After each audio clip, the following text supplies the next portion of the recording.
ጥበብ ምልክትም በመሆኑ ሀዘኑ የጋራ ነው፣ የሁላችንም ነው። ነፍስ ይማርልን ብለን ነው የምንጀምረው። በኢቢኤስ እንግዲህ ለሁለተኛ ጊዜ ሀዘን ሲገባ ነው እናዝናለን። አሁንም ደግመን የምንለው አምላካችንን የምንለምነው የሀዘን ዳርቻ ያርግልን ነው የምንለው። ብዙ መናገር በጣም አስቸጋሪ ነው የሚሆነው፣ ግን ነፃነትን ትላንት ከተለየን ጊዜ ጀምሮ ነገ ግብዓተ መሬቱ እስከሚፈጸም ድረስ ያለውን ብቻ ሳይሆን ከዛም በኋላ በልባችን በዝነ ህሊናችን የምንይዘው ወንድማችን ነበረ። ከኛ ጋር የነበረውን ቆይታ ስለሱ የምናስታውሳቸውን የምናነሳቸውን ነገሮች እግረ መንገድ እናነሳለን። ምን ተብሎ እንደሚጀመርም በጣም ግራ የሚገባ ስለሆነ ነው። እንግዲህ ሁላችንም የተወሰነ ሀሳብ እንድንነጋገር ቢሆን ይሻላል። ይሄ ስቱዲዮ በተለይ ለእኛ ከባድ ነው። ባለፈው አመት ልክ የዛሬ አመት እንደዚህ ጊዜ አካባቢ ነበር አስፍዬን ያጣ ነው። የሱ ሁለተኛ አመት ደግሞ እያወሳን ፕሮግራሞችን ስንሰራ ቆየን። እነዚህ እኛ ቀረጻ ብሮድ እናደርጋለን። እሱ ደግሞ ሐሙስ ዕለት ቀረጻውን አድርጎ ስራውን ሰርቶ ነው ከስቱዲዮ የወጣው እና በጣም ከባድ ነው። ከአንድ ቀን በኋላ እሱ ስራውን የሰራበት ስቱዲዮ ውስጥ ተገኝቶ የእሱን ህልፈት ማውራት ለእኛ በጣም ይከብዳል። ግን ግድ ነው። እነዚህን አለመዘከር፣ አለማስታወስ፣ አለማሰብ አይቻልም እና ለእኛም ለእናንተ ምን ያህል ከባድ ሀዘን ሊሆን እንደሚችል እንረዳለን። ነፃነትን በእርግጥ ቅድም ዮናስ እንዳልከው እኛ በኢቢኤስ ባልደረባችን ሆኖ በቅርበት ከማወቃችን በፊት በፊልሞቹ በጣም በብዙ ፊልሞቹ ሲያዝናናን የኖረ ሰው ነው እና ነፃነት በስራው ካራክተሩ አዝናኝ፣ ለስራው ብቻ አይደለም፣ በተፈጥሮ ነፃነት አዝናኝ ነው። በተፈጥሮ ስናገኘው ነፃነት ስቀን ነው የምንለያየው። ኢቢኤስ ከመጣ በኋላ ደግሞ የቤተሰብ ጨዋታ ካለሱ ማሰብ ከባድ ነው። በተለይ እዚህ ወንበር ጋር እነዚህ ይሄ ባክግራውንድ ነፃነት ድምፁ ይመጣል በቃ እና ትላንትና የነበረ ሰው ሐሙስ ለታ ያገኘ ነው ሰውን እያቃተውን ቢሆን ነፃነት ይሰራል። ስራ አለመስራት አልችልም ይላል። ካልሰራውም የሚያመኝ ይላል። ስራ አለመስራት አይችልም እና ሐሙስ ለት በነበረን ቆይታ ተቀላልደን የተለያየ ነው። ዓርብ ዕለት ጠዋት የነፂን ሞት መስማት፣ ሞተ ብሎ መቀበል፣ ያውም ነፂን የሚያጎል ሰው ሲኖር የሆነ ድባብ መቀየር የሚችል ሰው ነው እና ነፂን ማጣት በጣም ከባድ ነው። ይሄንን ስቱዲዮ እዚህ ጋር ቁጭ ብለን ስለሱ መናገር በጣም ከባድ ነው። ግን እንግዲህ እንደሰማ ነው ሁላችንም ደንግጠናል። ሁሉም ሰው ሀዘኑን ገልጿል። እዚህ በቆየባት ጥቂት ዓመታት በጣም ብዙ ሰርቷል። በጣም ብዙ ነገር አድርጓል። ብዙ ሰርቷል። ግን ህልፈቱን ሰምተናል እና በቃ ብዙ ወዳጅ አለው። እነዚህ ብዙ አድናቂዎች አሉት እና ሁሌም ከፊቱ ደስታ አይለይም።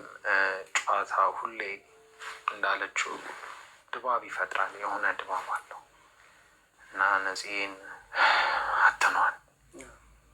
እዚህ ቦታ ላይ ምናልባት ተቀምጦ ስለ ነፃነት ማውራት ከባድ ነው። እንዳልሽው የማይጠፋ ድምፅ አለ እዚህ ቦታ ላይ። በጣም ብዙ ሰዎች ደስታን ያገኙበት ቦታ ነው። እንደ ቤተሰብ መጥቶ የሳቁበት ቦታ ነው እና ሰዎች እንደ ቤተሰብ መጥቶ የተዝናኑበት ቦታ ላይ መጥቶ የአንድን ሰው ሀዘን መናገር በጣም ከባድ ነው። ያው ትላንትና የነበረ ሰው ዛሬ የለም ብለህ ራስን ማሳመን ከባድ ነው። ሂደን ራሱ ሆስፒታል ድረስ ሂደን አይተንም ለማመን ይከብዳል። ለምን በቃ ልክ እንደ ጤዛ ጠዋት ላይ የነበረ ሰው ከሰዓት ሳይኖር ሲቀር በጣም ከባድ የሆነ ስሜት ነው የሚሰማው። ነፃነት አንድ ብቻ አይደለም፣ ነፃነት ብዙ ነው። ለቤተሰቦቹ ልጅ ነው፣ ለትዳሩ ባለቤት ነው፣ ለልጆቹ አባት ነው፣ የማስታወቂያ፣ የፊልም፣ የመዝናኛ በጣም የብዙ ነገሮች ባለሙያ ነው እና ሁሉም ቦታ በሄደበት ደስታን መፍጠር የሚችል ሰዎችን ማዝናናት የሚችል ሰዎችን ማሳቅ የሚችል በቃ የሆነ ጥሩ ያልሆነ ስሜት ውስጥ ያለን ሰው እንኳን የሆነ አሁን ሰሞኑን እየወጣ ያለ ቪዲዮ አለ። ውራይል አካባቢ ፎቶ ሊነሳ ቆሞ አስፋልት የምትሻገር ሴት እያሳቃት እና የሳቃችን ምንጭ ነህ የሚለው በጣም ትልቅ እሱን ሊገልጸው የሚችለው ነገር ነው እና ነፃነት ስሙና ከና አባቱ ስሙ የተገናኘለት ሰው ቢኖር ነፃነት ነው። ነፃነት የሚገርም ነፃነት ያለው ሰው ነው። ወርቅ ነህ ደግሞ ወርቅ የሆነ ጸባይ ያለው የትም ቦታ ብትሄድ ነፃነትን የማይወድ ህፃን የማይወድ ትልቅ ሰው የለም እና በሁሉም እድሜ ክልል ያለ ሰው በሁሉም ሁኔታ ውስጥ ያለ ሰው ነፃነትን ያው የሀዘን መግለጫዎቹን እያየን ነው እና ምን ያክል ፍቅር እንዳለው ምን ያክል መወደድ እንዳለው ነፃነትን ያሳያል። አንድ ምልክት እንደማጣት ነው ለኛ።